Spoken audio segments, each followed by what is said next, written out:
Tout doit changer, dit évêque Kazin Gabriel Suka. Tout doit changer, dit évêque Kazin Gabriel Suka.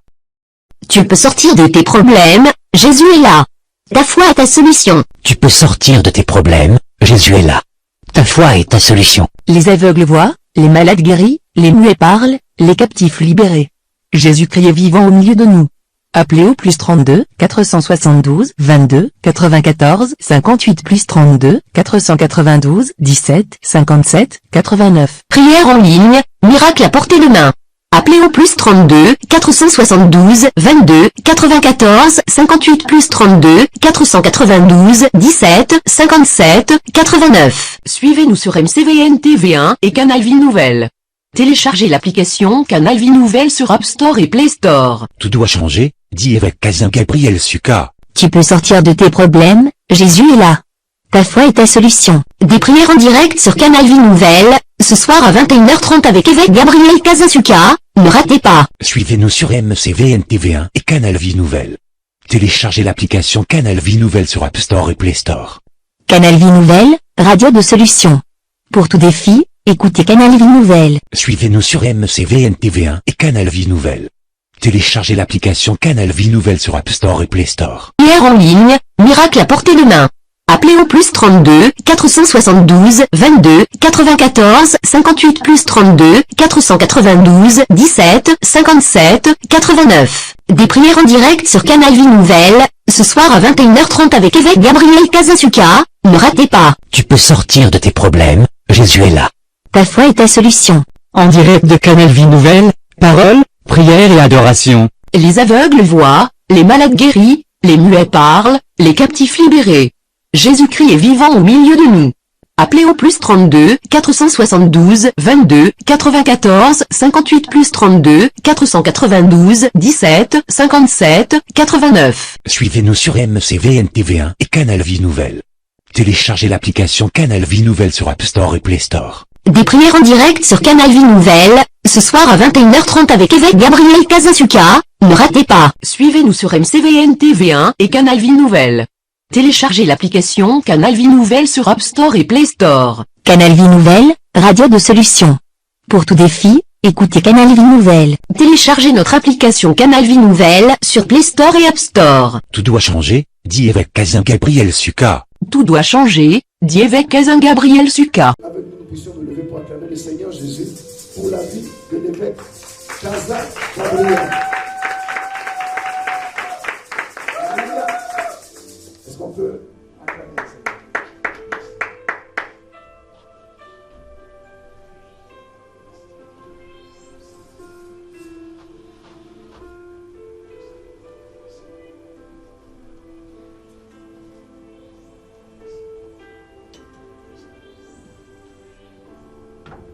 Amen. On peut s'asseoir directement. On n'est pas perdre trop de temps. Jésus. Que Dieu soit loué.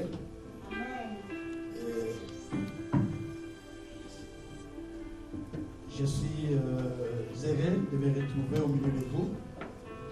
Je n'ai jamais été étranger au milieu des enfants de Dieu parce que je suis dans la maison de mon Père. La maison de celui qui m'a créé, la maison de celui qui nous a choisi de le servir. Nous bénissons Dieu pour ça. Et nous allons partager un petit moment d'enseignement, comme il a été voulu par le prophète. Je bénis Dieu parce que j'ai beaucoup d'estime pour lui, parce que je connais son père spirituel au départ. Donc ce qui fait que je ne suis pas facile à m'inviter pour répondre dans une église, dans une invitation. Ça, l'apôtre Nestor peut vous le témoigner. Même mes enfants, mes pasteurs, ils disent, papa, il est compliqué, même quand il vient prêcher, il dit, non, Dieu ne m'a pas parlé, Dieu ne m'a pas parlé. Toujours catégorique avec Dieu ne m'a pas parlé. C'est parce que mon âge avance. Donc, pour continuer à faire le ministère tel que je l'avais commencé, il a fallu que je respecte certains principes que Dieu m'a dit. Donc, je ne suis plus jeune, j'ai 61 ans. Bientôt, j'aurai 70 ans au mois de septembre, au mois de décembre, pardon. Donc, je suis en train de veiller sur les ordres de Dieu, sur les instructions de Dieu, afin que je ne puisse pas trébucher ou je ne puisse pas m'écarter du chemin que j'avais commencé avec le Seigneur il y a plus de 30 ans. Je prêche, ça fait plus de 33 ans. Donc c'est déjà longtemps. Donc je suis pasteur officiellement depuis 1991 ou 91. Et l'apôtre Nestor, c'est vraiment parmi les gens, je dois dire, qui m'ont aidé. Parce que je les ai trouvés dans l'église. Et moi, j'étais dans une autre église qu'on appelle un groupe de prière à l'époque. Et quand je suis allé à l'église à Saint-Ministry, la première personne qui m'avait côtoyé, c'était lui. Et c'est lui qui prêchait ce jour-là d'ailleurs. Et puis, j'ai dit, je reste dans cette église parce que j'étais dans un groupe de prière. Et on s'est attaché comme grand frère et petit frère. On est devenu famille jusqu'aujourd'hui. Donc, ça fait longtemps qu'on est avec lui. On a été ensemble. On a été consacrés le même jour, moi et lui, ensemble. On a été consacrés 3 pasteurs. Et on a fait le ministère ensemble. On a commencé l'église même ensemble. Les élus de Dieu qui continuent aujourd'hui, c'est lui qui était le leader. Moi, j'étais 3e pasteur. Donc, on a travaillé ensemble longtemps jusqu'à ce que le Seigneur m'avait mis à cœur d'aller commencer autre chose. Et par mes formations, Dieu a fait grâce que je puisse aller plus chez des anglophones, chez d'autres personnes, chez qui je suis allé travailler, je suis allé apprendre aussi. Et c'est comme ça que j'ai commencé à ouvrir d'abord l'école biblique en 1997, donc 97, j'ai ouvert l'école biblique qui avait fait 126 étudiants, 126 pasteurs pour la première promotion. Et j'ai continué, jusqu'à ce jour, on a fait beaucoup de formations un peu partout. Et Dieu a fait grâce que nous continuons à servir le Seigneur. Amen. Que Dieu soit béni. Alors, ce qui est important, ce n'est pas ma biographie, mais c'est la parole du Seigneur. J'ai prié chez moi à la maison pour préparer un enseignement depuis 2 jours que je devais venir enseigner ici. Et pendant que je préparais, l'Esprit m'a mené dans une prédication alors que je devais venir donner un enseignement. J'ai dit, mais pourquoi je dois donner une prédication alors que l'Esprit me parle de là, le programme que j'ai, c'est le programme d'un enseignement. Et j'ai cherché, j'ai préparé 4 enseignements pendant 2 jours. Je prépare celui-là, Dieu me dit non, laisse. Je prépare celui-là, Dieu me dit non, laisse. Je prépare un autre, Dieu me dit non, laisse. Et la nuit, j'ai dormi à 4 heures, parce que j'ai préparé jusqu'à 4 heures du matin. Et comme d'habitude, ma fille me dit, papa, tu te réveilles toujours, tu ne dors pas beaucoup. Parce que je peux dormir à 4 heures, et sachez que 6h15, je suis debout. C'est tous les jours de ma vie. Je suis déjà habitué. Et alors, je me suis réveillé très tôt pour aider aussi les jeunes qui vont à l'école, parce que j'ai des jeunes qui sont encore à l'école. Les jeunes là que vous voyez, et puis la cadette, ils sont à l'école. Et j'ai un grand qui, lui, il a déjà sa vie, donc il a déjà 34 ans, c'est déjà bon. Et puis une autre qui est partie, bien malheureusement, qui devait avoir 37 ans. Et le Seigneur n'a pas voulu les partir. Bon, nous rendons grâce à Dieu à toutes choses. Alors, bien aimé, quand je préparais pour préparer un enseignement, comme on le fait à l'école biblique, comme on le fait à l'école du ministère, mais Dieu me donnait un enseignement par contre concernant la vie de chacun de nous. Un enseignement dans lequel on va retrouver plusieurs points, mais qui vont nous aider à aller de l'autre côté de la vie. Parce que nous devons savoir, la vie a un côté qu'on appelle l'autre côté de la vie. C'est dans la Bible. Il y a l'autre rive où nous devons aller. Et le roi David a dit, oh Dieu, je te prie, du bout de la terre, dans le désert, conduis-moi vers les rochers que je ne puis toucher. Nous sommes dans le psaume 61, versets 1 à 2. Je vais vous dire une chose, j'ai un défaut. Je donne beaucoup de versets à mes prédications, je lis moins. Donc, vous devez avoir la Bible pour vérifier si le verset n'est pas bon, le verset n'est pas correct. Vous êtes d'accord avec moi? Et je dis seulement, même souci à Dieu, si Dieu ne m'avait pas fait cette grâce de mémoriser beaucoup de versets dans la tête, aujourd'hui je ne prêcherai plus parce que je vois avec des soleils aujourd'hui. Depuis que vous me voyez là, je vois avec un soleil. Parce que j'ai été opéré de l'œil, j'ai révélé d'une mission en Afrique. Je suis allé me faire opérer des cataractes. Je dis bien cataractes, c'est que je veux parler beaucoup de choses qui vont vous aider à comprendre la vie de Dieu dans sa véracité. Je suis allé me faire opérer des cataractes. Vous comprenez, cataractes, c'est simple, non? Eh bien, les cataractes ont mal tourné. Les cataractes qui devaient être faits comme cataractes facilement pour 30 minutes, ainsi de suite. Mais je suis resté dans la salle d'eau pendant 2 heures et quelques. Ça n'allait pas. Et il n'y avait plus d'anesthésie, je commençais à crier. Et finalement, on a enfermé l'œil, c'est parti. Je sors, j'entre à la maison des mains, la tête a gonflé de 5 côtés. C'est le sang qui coulait, et ainsi de suite. Et puis, je ne dormais pas pendant 4 mois, je pleurais comme un enfant. Parce que les sangs coulaient, il y a même les pus qui sont sortis de mon œil. Et quand on a vérifié, donc il y a la capsule de l'œil qui était coupée, et le fil était tombé à l'intérieur, le médecin ne s'est plus de sortir. Ça, il n'a pas dit, il a refermé. C'était le début du Covid, 2020. Donc, au mois de février, c'était le mois de février. Et je suis resté dans cette situation pendant 4 mois. Tout était pourri à l'intérieur. Et puis, quand ils ont découvert ça, le même jour qu'ils ont découvert, ils ont dit demain l'opération ne peut pas rester.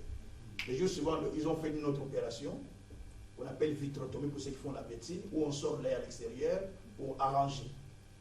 Ils l'ont fait, mais ça a compliqué davantage. Au bout de 15 jours, on a fait une autre opération. Au bout d'un mois, une autre opération. Au total, on a fait 11 opérations pour une année. 11. Est-ce que vous comprenez? 11. Et dans ces 11 opérations qu'ils ont fait,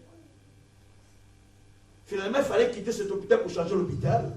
Et en changeant, Dieu a fait grâce à un médecin qu'on a trouvé, un professeur, une dame, qui a aidé beaucoup, avec la main de Dieu, bien sûr. Et elle a dit qu'il fallait faire tout est pourri à l'intérieur, soit il faut faire une greffe pour essayer de rattraper l'œil parce que tous les nerfs étaient déjà pourris. Et on a fait l'opération, il fallait attendre la greffe, il fallait prendre la greffe de quelqu'un. Si vous me regardez, vous allez voir que ça c'est normal, ça c'est différent. Donc vous me regardez déjà directement. Vous n'avez jamais constaté ça?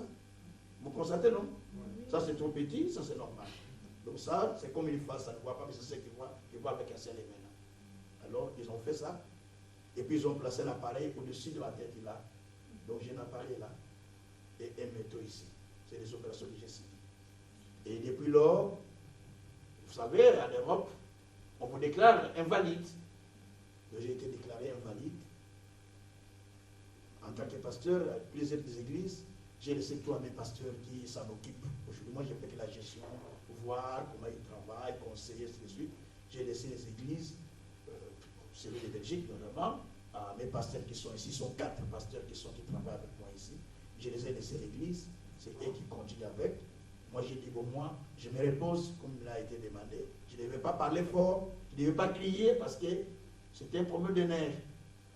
Et comme il y a des églises un peu partout, on en a beaucoup. Chaque pasteur s'occupe de son église là où il est. Et moi, je fais la gestion, je donne des conseils, je prodigue, je vais, ainsi de suite. Donc, je me suis mis dans cet état de repos.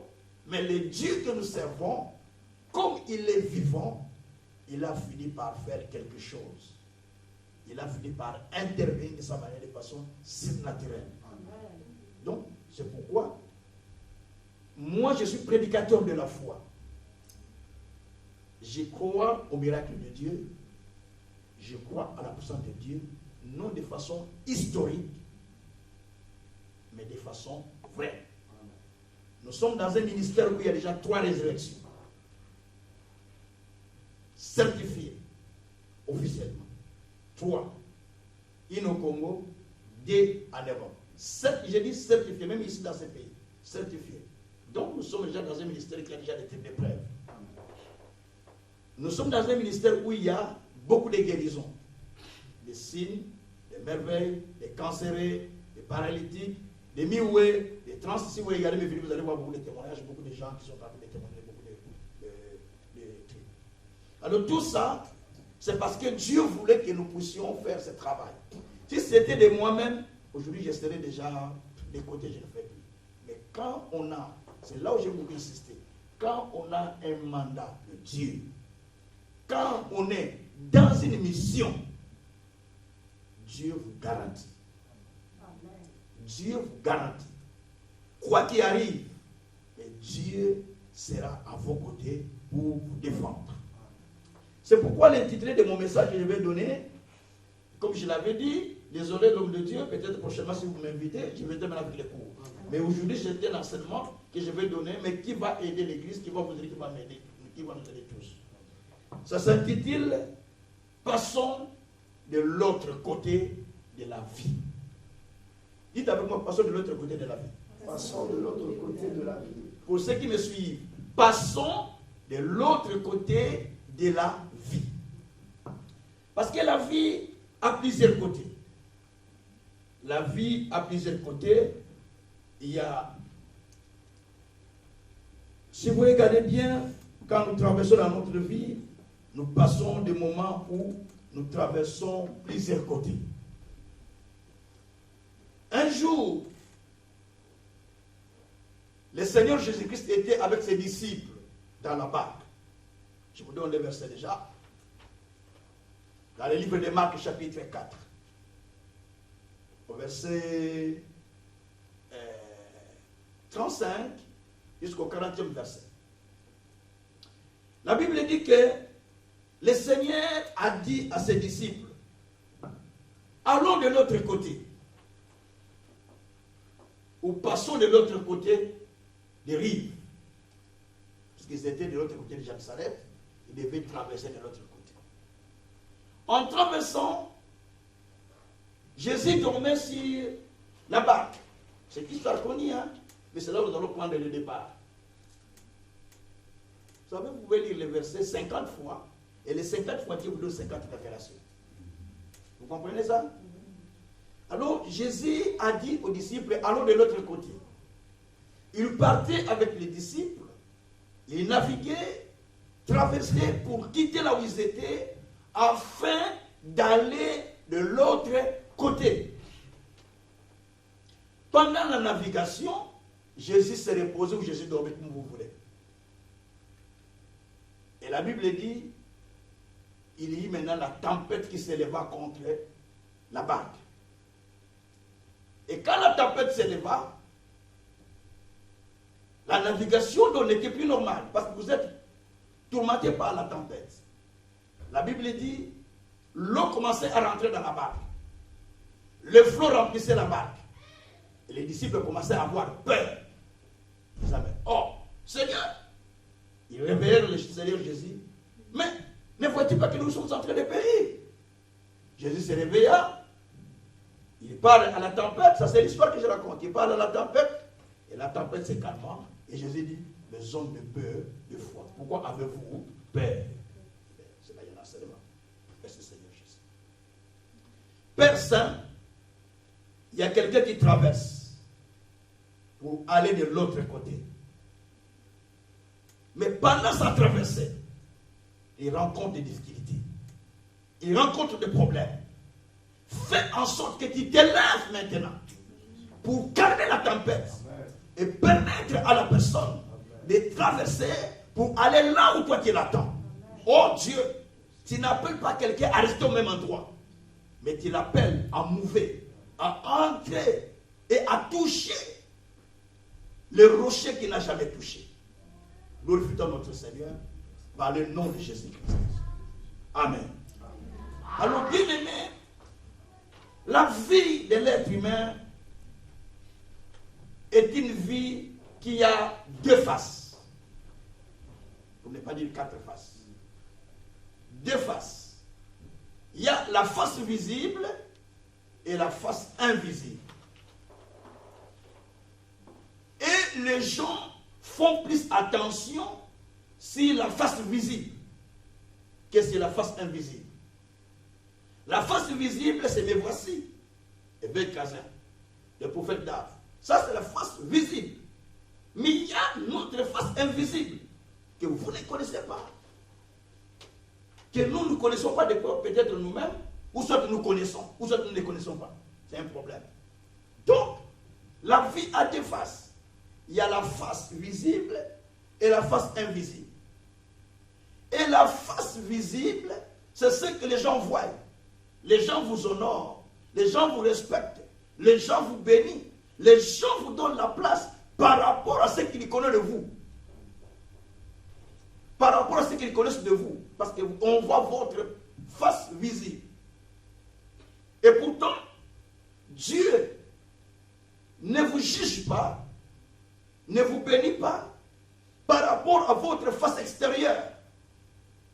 Mais Dieu vous juge par la face intérieure. Il a dit dans 1 Samuel 16, verset 7, il a dit, ne tiens pas compte de son apparence. Je l'ai déjà rejeté. Moi, je ne juge pas par l'apparence, mais je juge ce qui est au cœur. Amen. Il parlait de Saoul qui était, ou de Saül qui était rejeté par le Seigneur. Et Samuel continuait à prier, à pleurer, à prier, alors que la personne pour qui il priait, il était déjà rejeté. Donc Dieu ne vous juge pas par l'apparence, mais Dieu vous juge par ce qui est intérieur. Aujourd'hui, prophète, je vous dis, je commence à avoir peur du christianisme d'aujourd'hui. J'avais parlé ça avec la professeure, j'ai dit, moi je commence à avoir peur. Quand nous nous sommes convertis, on ne nous parlait pas, venez, tu seras béni. On ne disait pas, venez, tu vas recevoir des véhicules. Mais juste, on nous a montré ce que Jésus a fait pour nous. Ce qu'il était capable de faire. Et nous sommes destinés de sortir du péché et de marcher dans la crainte de Dieu. Et aujourd'hui, c'est rare de trouver des gens qui marchent dans la crainte de Dieu. Même les serviteurs de Dieu, il n'y en a pas beaucoup. C'est pourquoi je ne regarde pas les réseaux sociaux. Je m'abstiens. Ça, c'est ma façon de faire le travail de Dieu. Pour ne pas souiller ma conscience avec des choses que je vais lire ou que je vais entendre. Amen. Ce sont des disciplines que je me suis fait. Donc, chacun a ses disciplines. Moi, je fais des disciplines comme Job. Job a dit, j'ai fait un vœu avec l'Éternel. De ne pas fixer mes regards sur une jeune fille. C'est Job qui a dit ça. Job 31, verset 1er à 2. Donc, j'ai fait un vœu de ne pas fixer mes regards sur quelque chose qui va m'amener à l'égarement. Pas seulement une femme, mais quelque chose qui peut détruire ma foi, qui peut détruire mon ministère. C'est pourquoi je préfère m'abstenir de certaines choses pour préserver ma foi, pour que ma foi ne puisse pas faillir. C'est comme ça que je construis ma foi dans la sainteté. Alors, bien aimé, passons de l'autre côté, c'est-à-dire qu'il y a un côté où vous êtes pour aller de l'autre côté. Quelqu'un peut dire avec moi, passons de l'autre côté. Passons de l'autre côté. Vous savez, je suis prédicateur de la foi, j'aime bien les gens qui ont la foi. Dis avec moi, passons de l'autre côté. Passons de l'autre côté. Okay. Donc, dans la vie, tu ne dois pas rester là où tu es. Alléluia. Dans la vie, tu ne dois pas demeurer dans la même dimension.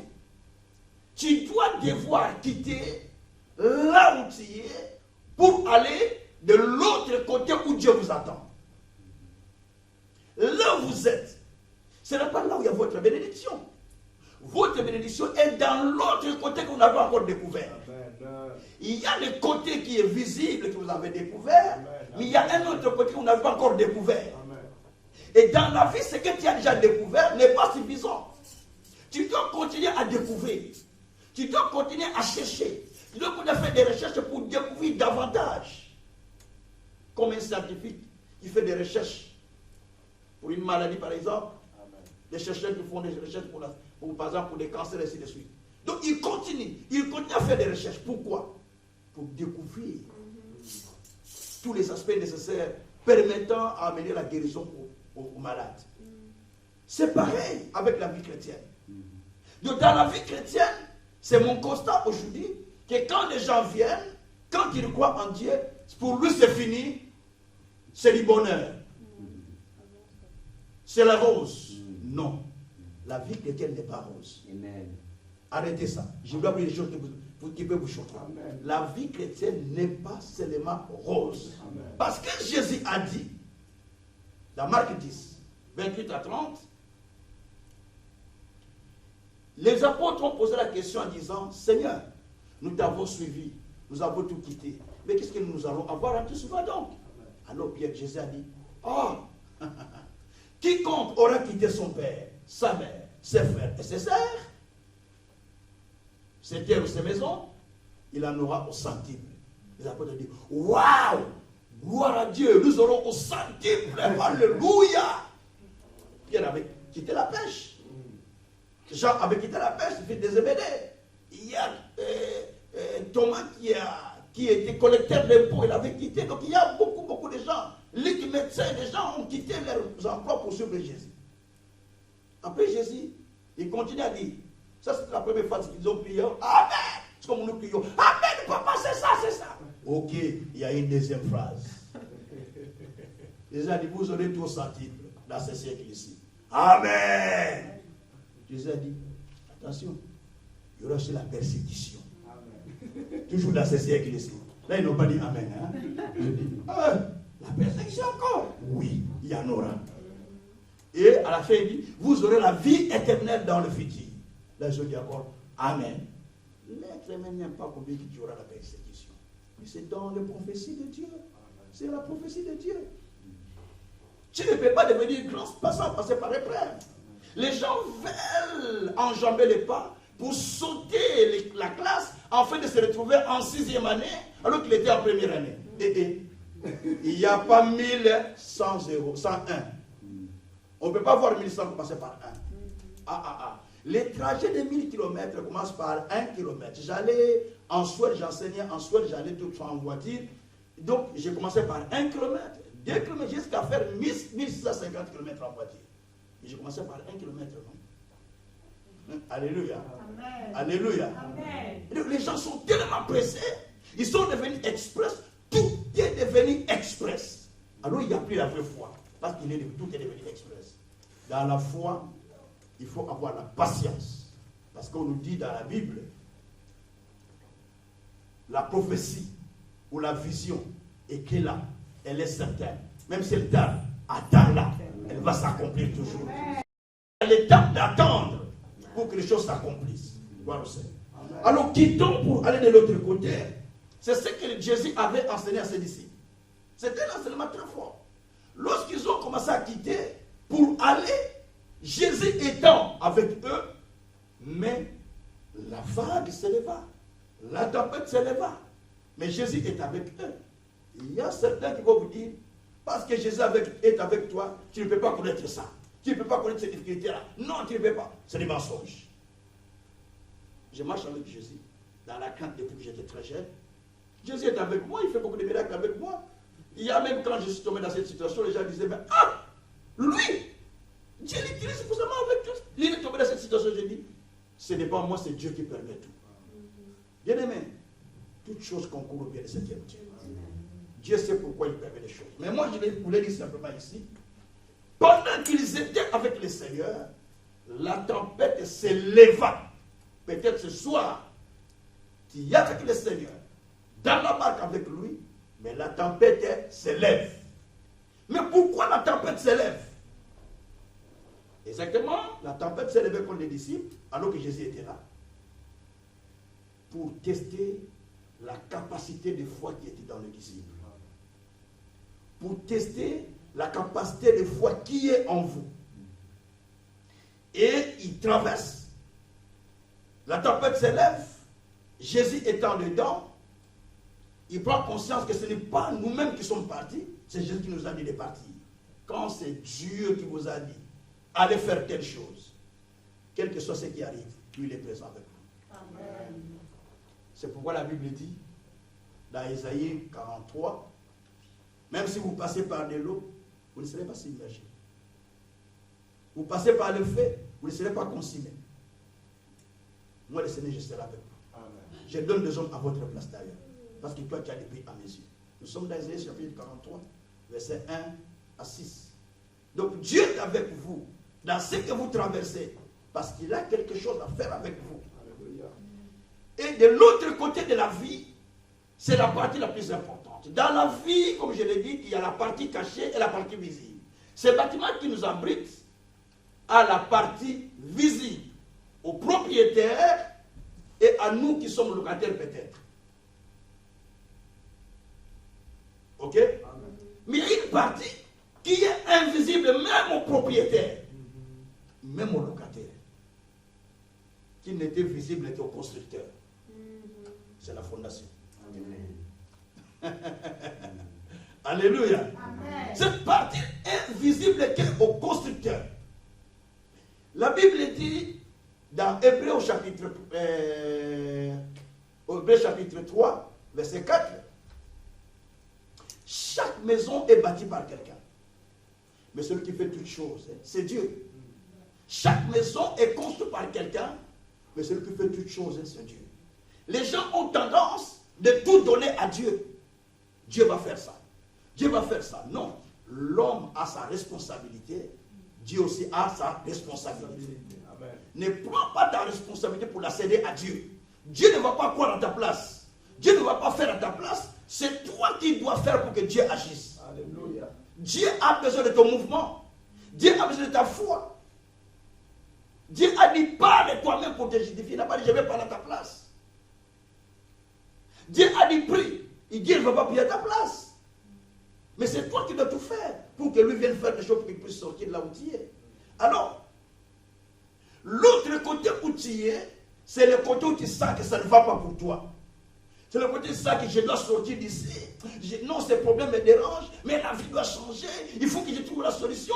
Tu viens, tu tourmentes le prophète David. Ah, prophète, ça ne va pas, ça ne va pas, ça ne va pas. Oui. Mais tu dois aller de l'autre côté. Amen. Mais l'autre côté là, c'est où? J'explique. C'est la partie invisible, mais qui regorge ta vraie vie, qui cache ta vraie vie. Quand vous prenez Ephésiens 1, verset 3, on nous dit que nous sommes bénis de toutes sortes de bénédictions spirituelles dans les lieux célestes. On n'a pas dit que nous sommes bénis de toutes sortes de bénédictions sur la terre. Non, la bénédiction n'est pas sur terre. Ma bénédiction, je ne sais pas pour toi, mais ma bénédiction n'est pas sur terre. La bénédiction ne vient pas de la terre. La bénédiction vient du ciel. Or, pour que la bénédiction vienne du ciel tombe sur toi, il y a des conditions. Il y a des conditions. D'abord, la première condition, c'est l'obéissance. C'est pourquoi il a dit dans Deutéronome 28, il a dit, si vous obéissez à mes commandements, si vous observez ma parole, je vous donne la supériorité sur toutes les nations. Là, les gens vont dire Amen. Vous serez la tête, non la tête. Amen. Vous allez voir. Mais les gens disent Amen, Amen, Amen. Il y a un contexte. Au début, on dit si tu obéis, voilà ce qui va suivre. Puisque tu as obéi aux premières conditions, maintenant on vous décrit toutes les bénédictions qui vont vous suivre. Tu seras la tête, non la tête. Quand tu vas dire à quelqu'un, tu seras la tête, non la tête. Mais la personne n'obéit pas à la parole. Quand tu vas dire à la personne, tu deviendras puissant, mais la personne n'a pas la crainte de Dieu. Quand tu vas dire à la personne, tu seras guéri, la personne ne prie pas, la personne n'a pas la foi. Ça viendra comment? Dis-moi. Est-ce que vous comprenez ce que j'explique? Alors pour quitter, aller de l'autre côté, David l'a expliqué dans Psaume 61, verset 3, verset 1 plutôt.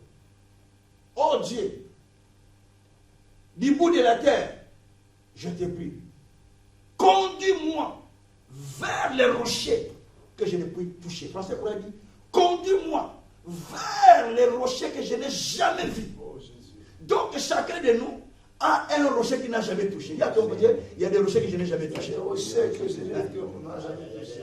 Vous ne parlez pas. Je suis prédicateur des fois. Il y a des rochers que je n'ai jamais touchés. Donc, il y a des rochers qu'on n'a pas encore touchés. Et Dieu nous conduit vers ces rochers. Alors, pour arriver à ces rochers, il y a deux principes. Il y a des fondements qu'il faut observer pour aller là où vous voulez aller. La vie d'une personne est un don qui lui a été donné par le Seigneur. Et la vie d'une personne est une course contre soi-même, pas contre quelqu'un.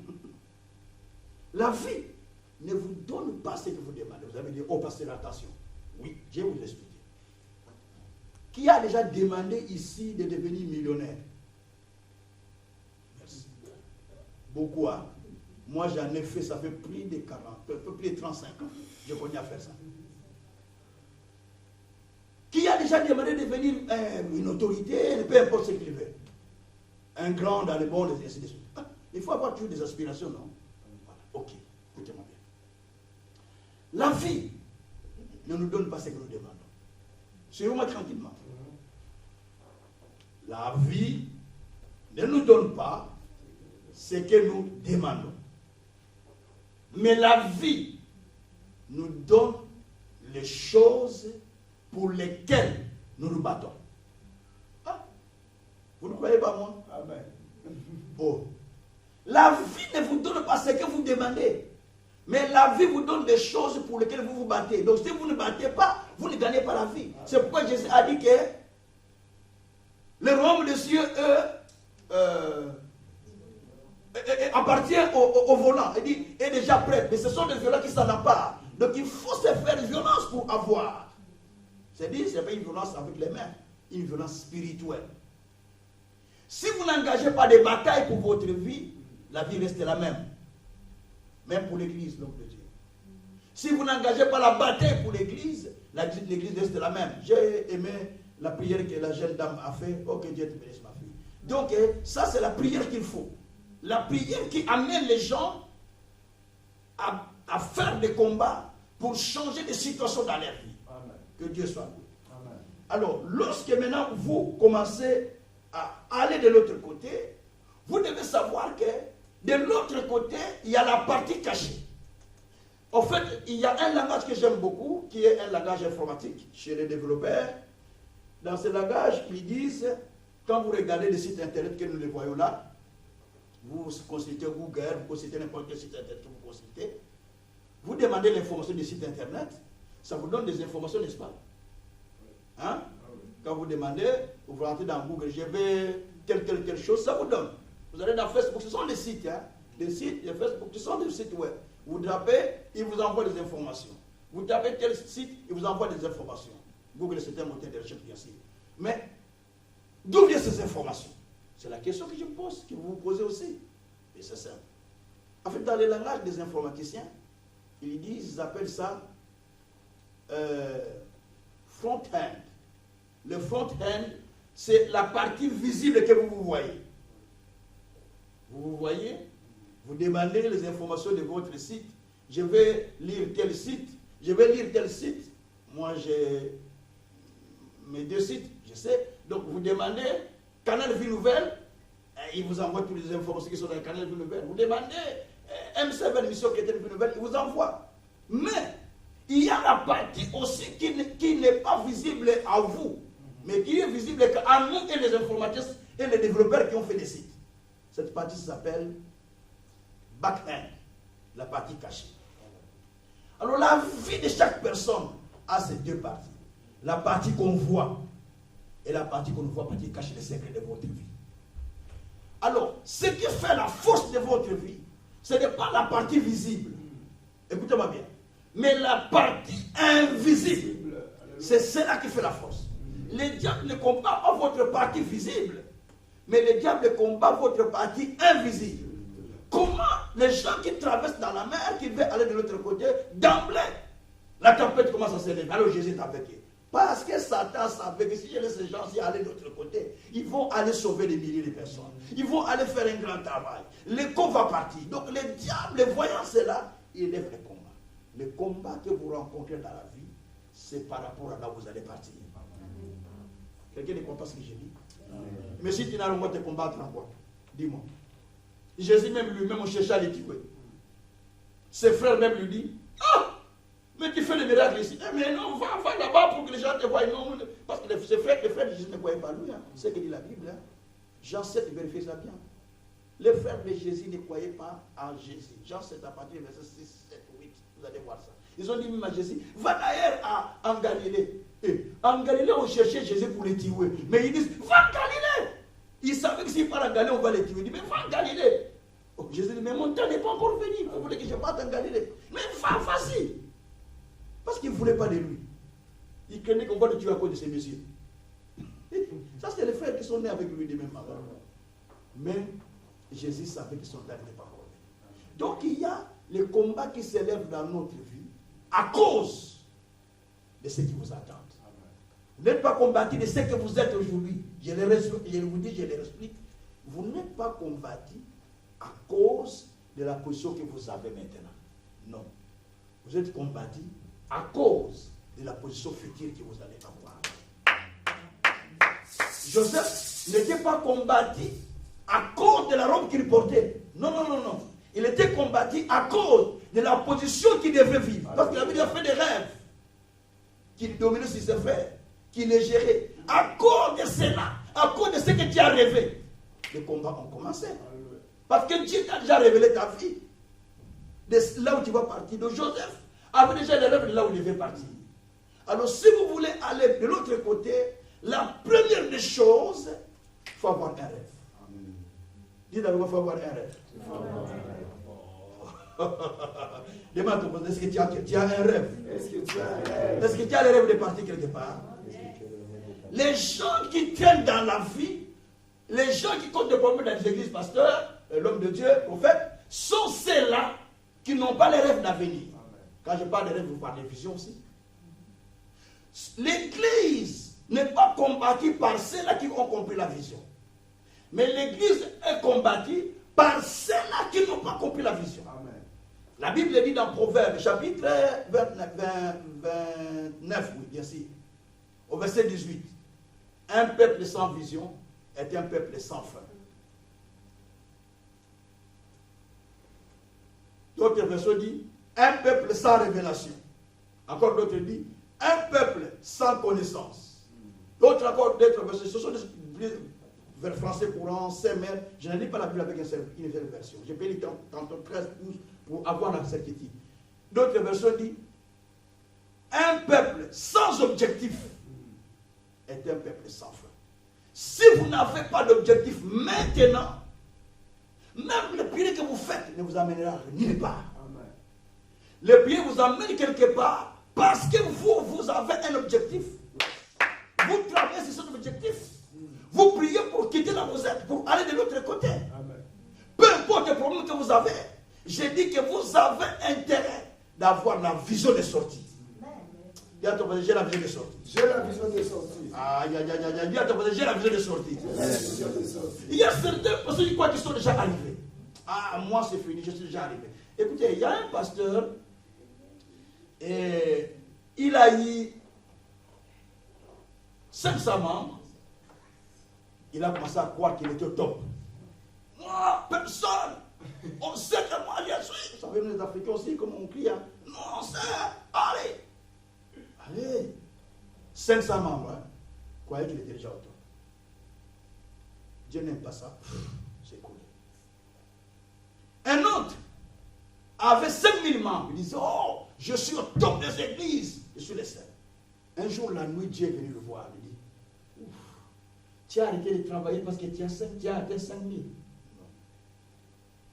Regarde le nombre que je t'avais préparé. Dieu lui avait montré 500 000 membres. Dis avec moi 500 000 membres. Dis avec moi 500 000 membres. Dieu lui avait montré 500 000 membres qu'il devait avoir. Mais quand il a eu 5 000 membres, il s'est stoppé de travailler. Il dit, je suis déjà au top. Nous sommes au top, vous savez ça, non? N'est-ce pas? C'est une église au Nigeria. Aujourd'hui, ça n'existe plus. Est-ce que vous avez compris? Amen. Ils ont fermé. Vous savez pourquoi? Parce qu'il a cru avoir 5 000, c'est la fin. Non. Ce que tu as n'est que le début de ce que tu vas faire. Amen. Ok? Amen. Ce que tu as n'est que le début. Amen. Mais ce que tu vas vivre n'est pas encore venu. Il est de l'autre côté. Donc je dis, passons de l'autre côté. Passons de l'autre côté. L'autre côté va vous changer. L'autre côté va transformer votre vie. L'autre côté va créer l'histoire de votre vie. Vous savez que la vie d'une personne est un livre déjà écrit? Ah, mais c'est dans votre Bible, non? Oui, oui. La vie de chaque être est un livre qui est déjà écrit, dont les pages tournent jour après jour sur la table du Seigneur. Quand vous allez dans Psaume 139, verset 16, David dit, oh Dieu, David dit que avant que je ne sois né, tu m'avais connu. Les jours que je vivrai sont déjà inscrits dans ton livre de vie. Dans ton livre. C'est-à-dire, le jour d'aujourd'hui est déjà écrit dans le livre de Dieu. C'est pourquoi Jésus a dit à ses disciples, voilà comment vous devez prier. Quand vous priez, demandez à Dieu, notre Père qui est dans le ciel, qui est ton nom soit sanctifié, ainsi de suite, il va arriver quelque part, il dit, demandez le Père quotidien. C'est-à-dire, chaque jour, Amen. Il y a quelque chose que vous devez vivre. Écoutez-moi bien. Dieu, quand il a pris les enfants d'Israël, les amenant des déserts pour arriver à Canaan, il donnait la manne chaque jour que pour une journée unique. On ne pouvait pas conserver ça pour manger encore demain. Parce que chaque jour suffisait sa peine, il dit la Bible. Amen. Toujours dans Matthieu 6. À chaque jour suffisait sa peine. Hein? Et chaque jour, il y a ce que Dieu prépare pour vous. Donc, vous ne devez pas reporter ou rapporter, pour ne pas reporter, rapporter ce qui était hier pour la rapporter aujourd'hui. Non. La bénédiction d'hier, c'est la bénédiction d'hier. La bénédiction de juste la bénédiction d'aujourd'hui. Moi, j'ai une prière que je fais. Je l'ai trouvée dans Psaume 19, verset 3.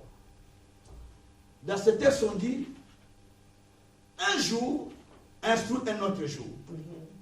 Une nuit donne conseil à une autre nuit. Donc, ce que je vais vivre demain est la réflexion de ce que j'ai vu aujourd'hui.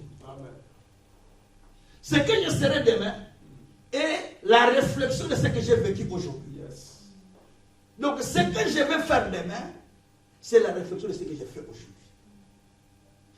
Un jour instruit un autre jour. Si je vais aller de l'autre côté, c'est parce que là où je suis, ça ne va pas. Amen. Alors, ça me pousse d'aller de l'autre côté.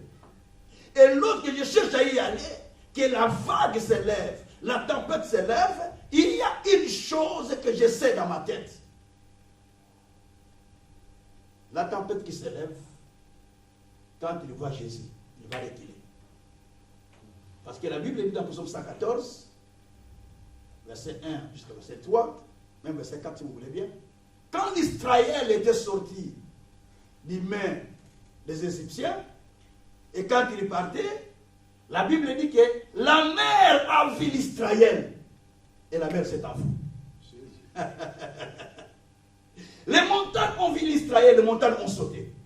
Je parle à quelqu'un. Alléluia. La mer est en train de sauter devant toi. Au nom de Jésus. Les montagnes sont en train de sauter devant toi. Au nom de Jésus. Parce que la Bible dit que Dieu a fait de l'Israël qu'il a sorti de l'Égypte comme étant son sanctuaire. Vous êtes le sanctuaire de Dieu. Alléluia. Je suis le sanctuaire de Dieu. Alléluia. Et comme nous sommes le sanctuaire de Dieu, j'ai dit que la Bible dit, lorsque la mer qui engloutissait, vous savez que la mer engloutit, non? La mer engloutit des bateaux, il engloutisse les gens. Mais la mer qui devait engloutir l'Israël, quand il a vu Israël, il a dit que la mer recula. Alléluia. Donc j'ai compris que quand la mer s'était séparée au temps de Moïse, c'est parce qu'il a vu Israël. Ce n'est pas à cause des bateaux. Écoutez-moi bien. Ce n'est pas à cause des bateaux de Moïse. C'est parce qu'il a vu Israël. Et quand il a vu Israël, Israël n'était pas n'importe qui. Israël était le sanctuaire de Dieu. C'est-à-dire qu'il était la maison de Dieu. Vous êtes la maison de Dieu. Amen. Les démons qui vous voient étaient en train de fuir. C'est pourquoi Paul était arrivé à cette dimension. Lorsque les démons les voyaient, ils disaient, mais nous connaissons Paul. Lorsque le fils de Tchéva chassait les démons, nous chassons les démons au nom de Jésus. Acte 19. Nous chassons les démons au nom de Jésus que Paul prêche. Les démons disent, ah, vous, on ne vous connaît pas. Nous connaissons Paul, nous connaissons Jésus, et nous connaissons Paul et Jésus que Paul prêche. Mais vous, nous ne vous connaissons pas. Donc les démons là connaissaient Paul. Donc s'ils voyaient Paul, ils allaient fuir directement. C'est pourquoi certains démons, quand ils me voient, sont en train de fuir. Parce qu'ils vous ont vu. Vous n'avez pas prié, ils vous ont vu. Vous savez, moi, quand je fais mes services, il y a certains démons que je ne chasse pas. Jusqu'en regardant, les gens commencent à crier. Les gens commencent à sauter. Les gens commencent à... Si vous regardez dans mes vidéos, vous allez voir. Les gens sont en train de recevoir des délivrances sans que je n'ai prêché. Juste que je crois que je dis, l'heure est venue. Jésus est maintenant entré dans votre église. En ce moment-là, je sais que je suis venu avec le Seigneur. Donc, à ce moment-là, Les miracles commencent à s'opérer sans que je prie. Au nom de Jésus. Les délivrances se font sans que je prie. Au nom de Jésus. Mais parce que j'ai compris une chose, que je suis le sanctuaire de Dieu, papa. Jésus. Dites-moi, je suis le sanctuaire de Dieu. Je suis le sanctuaire Dis, de maladie, je te dis que je suis le sanctueur de Dieu. Je suis le sanctuaire de Dieu. Dis, difficulté, je te dis que je suis le sanctueur de Dieu. Difficulté, je suis le sanctuaire Il y a de Dieu. ton problème, je suis le sanctuaire de Dieu. Problème, je suis le sanctuaire de Dieu. Maladie, je suis le sanctuaire de Dieu. Maladie, je suis le sanctuaire de Dieu. Échec, je suis le sanctuaire de Dieu. Chaque, je suis le sanctuaire de Dieu. Laisse-moi traverser. Laisse-moi traverser. Allez toucher mon rocher. Allez toucher mon Par rocher. le nom de Jésus. Dans le nom de Jésus. Le temps est peu, mais je vais clôturer parce qu'on n'est pas. C'est un enseignement qui peut être long, mais je vais abréger ça. Alors, bien aimé, lorsque vous commencez à partir, la partie la plus importante, c'est la partie cachée de votre vie. C'est celle-là que le diable combat. Votre partie-là qu'on ne voit pas. C'est la partie-là qui est plus importante. C'est la partie la plus combative. C'est la partie que le diable est en train de tourmenter jour après jour. Et cela amène les conséquences physiques dans la vie physique. Et quand vous traversez, vous devez savoir, vous traversez avec qui? Première chose. Il y a de tu traverses avec qui? Tu traverses avec qui? Écoutez-moi. Les apôtres, l'apôtre Paul, pardon, il était dans les bateaux. Il est en train de partir à Rome, prisonnier. Nous sommes dans Actes chapitre 27. Il part à Rome. Quand vous commencez à lire à partir du verset 20, vous allez voir ça. Et la Bible dit, pendant qu'il voyageait, comme des prisonniers, dans les bateaux, mon Seigneur, je vais aller de l'autre côté. Là où le rocher m'attend. Le rocher que je n'ai pas encore touché. Conduis-moi, Seigneur. Et amène-moi dans les hauteurs pour sucer le miel du rocher. Et jeter mon